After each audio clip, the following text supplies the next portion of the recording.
Buenas noches, soy estudiante de la Universidad de Pamplona, mi nombre es Yavi Pedroso Jaimes, estudio Educación Física y a continuación les vengo a hablar sobre la construcción de la historia de la ciudadanía. A continuación les voy a identificar los acontecimientos históricos sobre la construcción de la ciudadanía. Les voy a dar una introducción.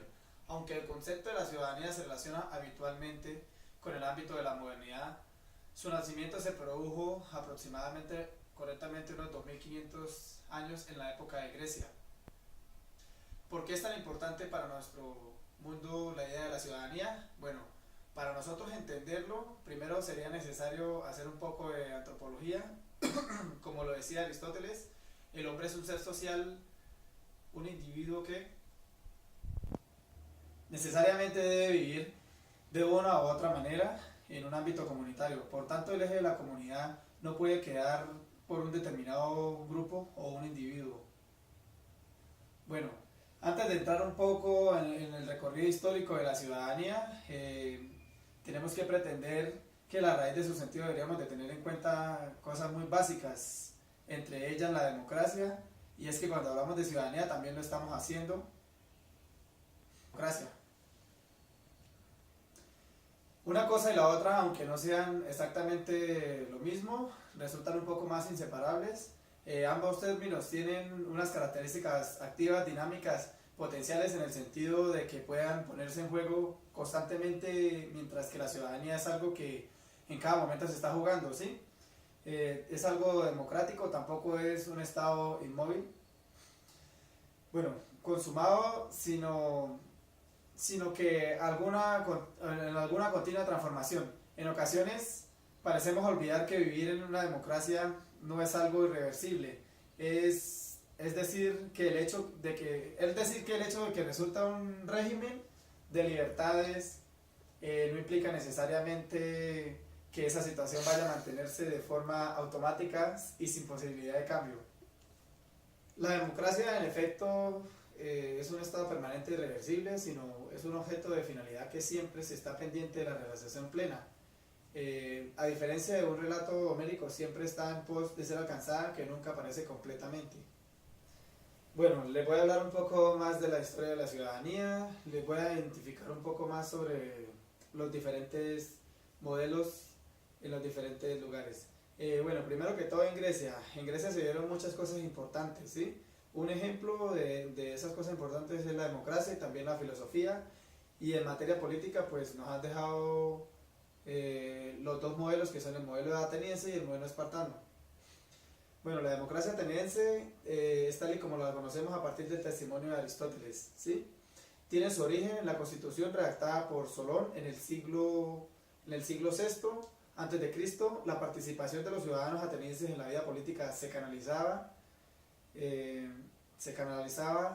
a través de la institución más importante, que era la Eclesia, en la participación de todos los varones ciudadanos de mayores. Bueno, el modelo espartano era una timocracia que, como nosotros, o como ya lo hemos visto, como se ha dicho, es un sistema mixto que engloba las clases censitarias y las aristocracias. Por otra parte, Esparta adoptó y siguió siempre una política de conquistas que convirtió a las virtudes militares en las más importantes para sus ciudadanos. Ahí también es donde se crea una élite militar formada por espartiatas que ostentaban el estatus del ciudadano, se les llamaba homoio, y los iguales, y cuyas obligaciones eran pocas pero exigentes. Tareas de gobierno y defender la polis. Roma. Bueno, ahora les voy a hablar sobre el Roma. El modelo romano no fue estático, sino que evolucionó en varias y diferentes fases. En la primera, los Graco, Tiberio y Cayo, creadores del Partido Popular, en donde el general Mario nombraba cónsul el año 105 a.C. Básicamente el modelo romano implicaba la creación de distintos grados de ciudadanía.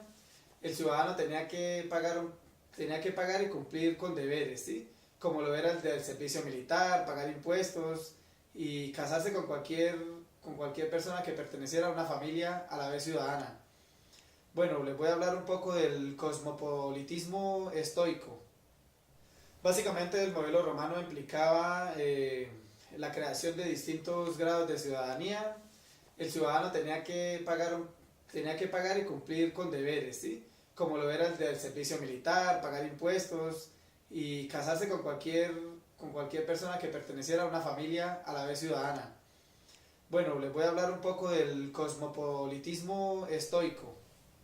La propuesta cosmopolita desde hace relativamente poco se está considerando y estudiando seriamente como la base teórica de una propuesta sobre la ciudadanía adaptable que a nuestro poder, bueno, el principal impulsor de un proyecto de ciudadanía cosmopolita se englobaba tanto como ética y políticamente y la idea más que todo era de los límites legales que funcionaban en la política de ese momento. Bueno, les voy a hablar sobre la transición hacia la modernidad. Hasta épocas bastante recientes no encontramos en absoluto que el tema de la ciudadanía haya tenido una importancia tan decisiva, bueno, como lo fue la caída del Imperio Romano, que en la práctica de la ciudadanía pues no les dio margen de maniobra. También los pueblos bárbaros conquistaron a Europa, se romanizaron progresivamente y adoptaron la fe cristiana. Bueno, cristianismo y ciudadanía. La caída del imperio provocó que los obispos asumieran no solo el poder espiritual, sino también el político de la diócesis. Las ciudades o estados italianos, a finales de la Edad Media, en el norte de Italia se organizaron una serie de ciudades. Bueno, en el norte de Italia se organizaron una serie de ciudades independientes que están desvinculadas a los estados pontíficos y de los modelos caciquiales reinantes que llegaron a adoptar regímenes republicanos. Bueno, la era de las revoluciones. En el siglo VIII cambia drásticamente el panorama relativo al principio de ciudadanía y por extensión a la política general.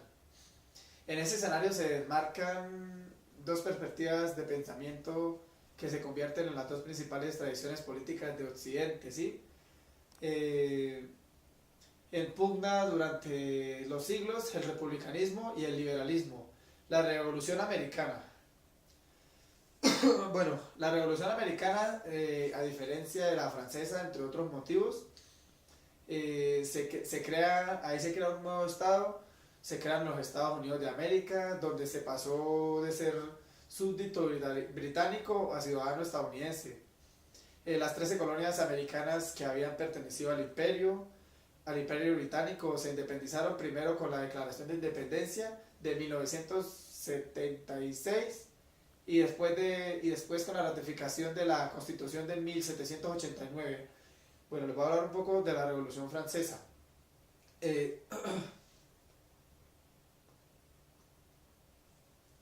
Sí. ¿Ya pasó? Bueno, la Revolución Americana se suscitó un gran impacto en tierras europeas, sobre todo en Francia. En cierta forma pudo funcionar como descadenante de dinámicas que ya se habían impuesto en el viejo continente. El origen de esta circunstancia puede detectarse en la influencia que de cara al modelo francés. Un pensador importante o un personaje importante es Juan Jacobo Rousseau, que tanto subrayó la importancia de la voluntad general y de la movilización popular. Bueno, les voy a hablar un poco pasando ya un poco de las ciudades y eso, les voy a hablar un poco más de la ciudadanía y la nacionalidad, ¿listo? Bueno, la relación entre la ciudadanía y la nación ha sido un poco complicada, aunque hay pensadores como Jürgen Habermas aseguran que la ciudadanía no ha estado nunca ligada conceptualmente a la identidad nacional. A partir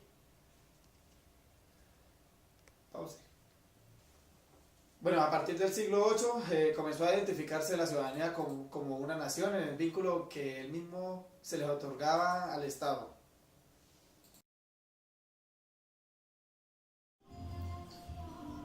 Bueno, les voy a hablar sobre la importancia de la ciudadanía en el contexto histórico.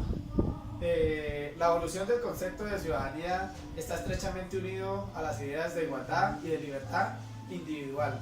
En general, la historia de la ciudadanía es la historia del avance de esas dos ideas, el reconocimiento sucesivo de un mayor número de libertades, de libertades individuales consideradas como iguales. Ciudadanía y democracia están necesariamente vinculados.